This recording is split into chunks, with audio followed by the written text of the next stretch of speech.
Good afternoon. How's it going, everybody? Happy Monday. Iran, the war, Israel, this big global conflict that's going on right now.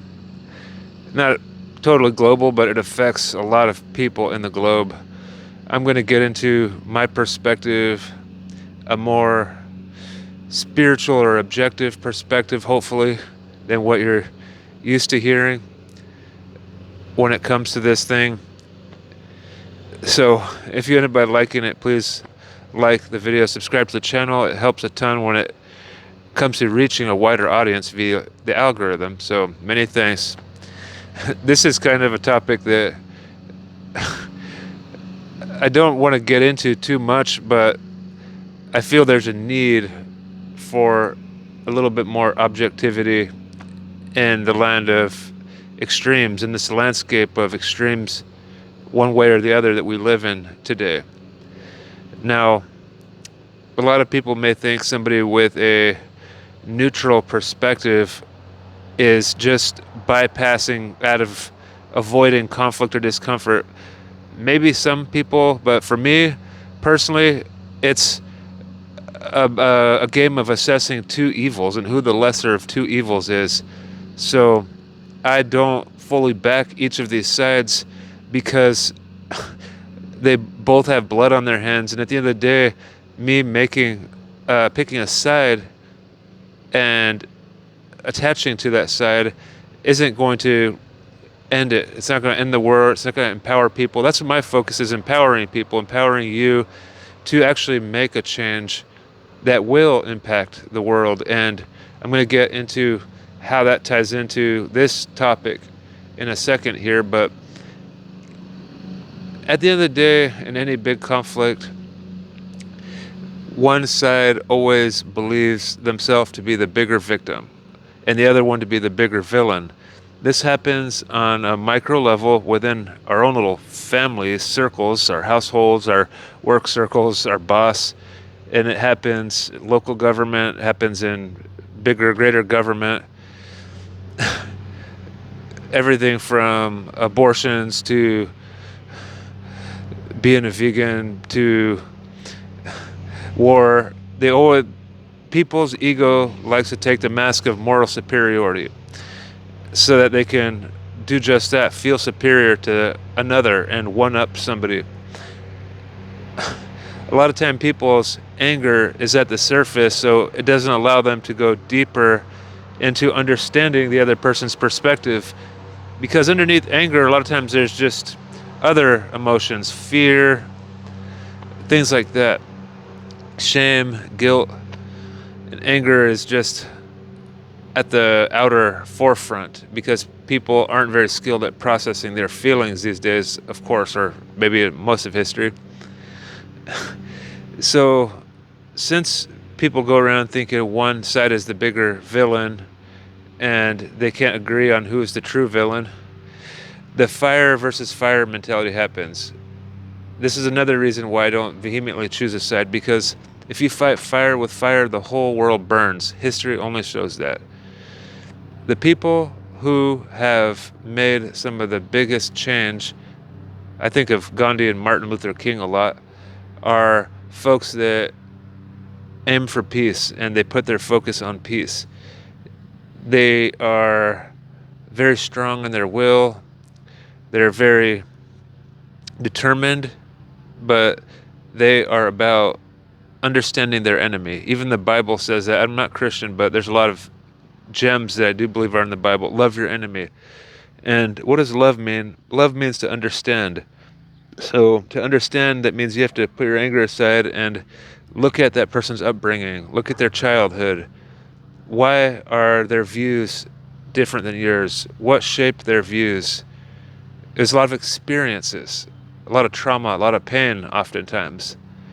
So once you realize that, you're like, oh wow, I've been through pain. You can start to see yourself in the other person. Powerful. Gandhi and Martin Luther King both stopped systemic issues from happening. In South Africa, there was a lot of racism and violence towards Indians and other cultures. The United States, we know, very well that men and women didn't have equal rights. African Americans and whites did not have equal rights. And after Martin Luther King came around, he even said it yourself. He even said, love your enemy.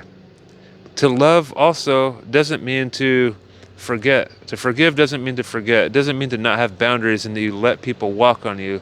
This is another thing I see many people miss the mark on.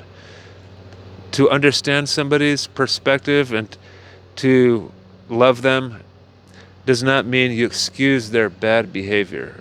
You just can understand where they're coming from, which helps you want to bring a resolution. So the path forward is win-win scenarios.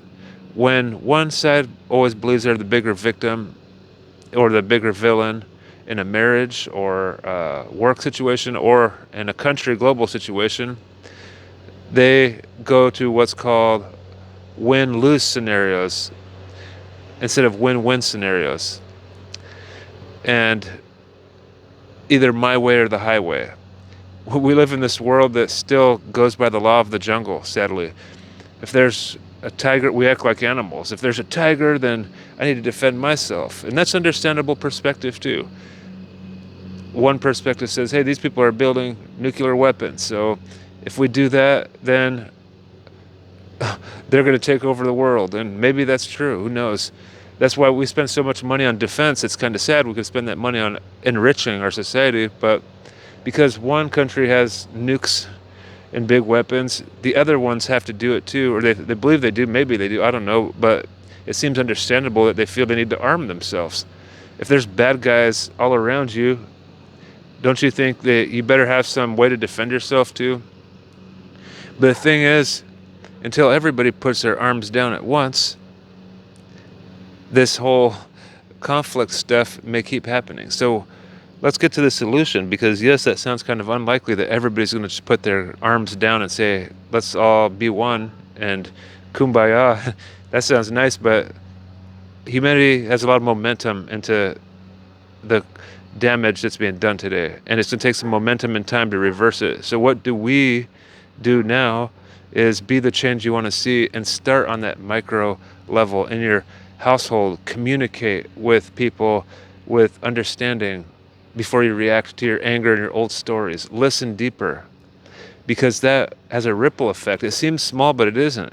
When you start acting this way, it creates a ripple effect. Now that person's going to be inspired by you maybe and start impacting people around them a little bit more wholesomely. Eventually that will ripple out into government systems. The government systems of the world are just a macro representation of what's going on a micro level. Yes, it's going to take time. It certainly is. And people want something like this to be fixed overnight. It took centuries, a millennia to get to the way it is now. You can't just turn a train around that's got, a bunch of momentum going 700 miles an hour into it. It's going to take a long slow down, but we've got to start now. We're not avoiding things by having this objective perspective. We're saying, actually, to feel the anger and keep throwing stones back and forth, you're not achieving anything either. But by starting to be a better person today, communicating in more evolved ways, listening, being understanding, that's how we'll change things. Because united, we're strong, divided, we'll fall. And the media and all these governments around the world, they don't care about you. They keep you divided on purpose. So the powers that be keep power. While we're all arguing, they're all working together. That's the thing. It doesn't serve us to keep divided amongst our neighbor because they're pro-Palestine and you're pro-Israel or whatever, vice versa. It doesn't.